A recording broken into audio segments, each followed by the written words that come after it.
పశ్చిమాసియాలో Iran, Israel మధ్య యుద్ధం 4వ వారానికి చేరింది.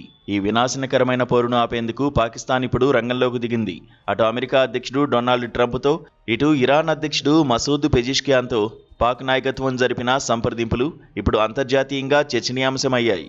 ఫైనాన్షియల్ టైమ్స్ నివేదిక ప్రకారం అమెరికా, ఇరాన్ ప్రతినిధుల మధ్య ప్రత్యక్ష చర్చలకు వేదికగా ఇస్లామాబాద్ను పాకిస్తాన్ ప్రతిపాదించింది. పాకిస్తాన్ ఆర్మీ చీఫ్ హాసిం మునీర్ నేరుగా ట్రంప్తో మాట్లాడడం ఈ దౌత్య వ్యూహంలో అత్యంత కీలకమైన మలుపు.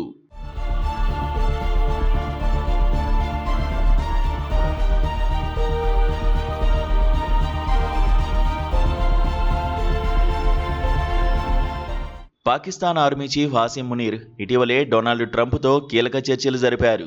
అమెరికా, ఇజ్రాయెల్ దళాలు ఇరాన్పై చేస్తున్న దాడులను నివారించడమే లక్ష్యంగా ఈ సంప్రదింపులు సాగాయి.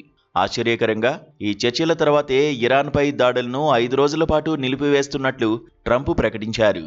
ఇరాన్తో చర్చలు నిర్ణయాత్మకంగా సాగుతున్నాయని ట్రంప్ చెప్పడం వెనుక మునీర్ జరిపిన తెర వెనుక దౌత్యం ఉందనే వాదనలకు బలం చేకూరుతోంది. కేవలం మునీర్ మాత్రమే కాదు, పాక్ ప్రధాని షహబాజ్ షరీఫ్ కూడా ఇరాన్ అధ్యక్షుడు పెజిష్కియాన్తో నిరంతరం టచ్లో ఉంటున్నారు. శాంతి స్థాపన కోసం పాకిస్తాన్తో పాటు టర్కీ, ఈజిప్ట్ దేశాలు కూడా తమ వంతు ప్రయత్నాలు చేస్తున్నాయి. అయితే ఈ వారంలో పాకిస్తాన్ రాజధాని ఇస్లామాబాద్ ఒక చారిత్రాత్మక భేటీకి వేదికయ్యే అవకాశాలు కనిపిస్తున్నాయి. మరోవైపు ఇరాన్ విదేశాంగ శాఖ ఈ పరిణామాలపై ఆసక్తికర వ్యాఖ్యలు చేసింది. అమెరికాతో నేరుగా ఎటువంటి చర్చలు జరగలేదని చెబుతూనే మిత్ర దేశాల నుంచి చర్చల ప్రతిపాదనలు అందుతున్నాయని అంగీకరించింది. కొన్ని స్నేహపూర్వక దేశాల ద్వారా అమెరికా నుంచి సంప్రదింపుల విజ్ఞప్తి అందిందని, తమ విధానాలకు అనుగుణంగానే సమాధానమిచ్చామని ఇరాన్ ప్రతినిధులు తెలిపారు.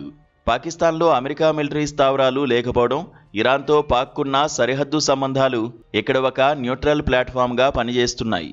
వైట్ హౌస్ మాత్రం ఈ చర్చలపై ఆచితూచి స్పందిస్తోంది.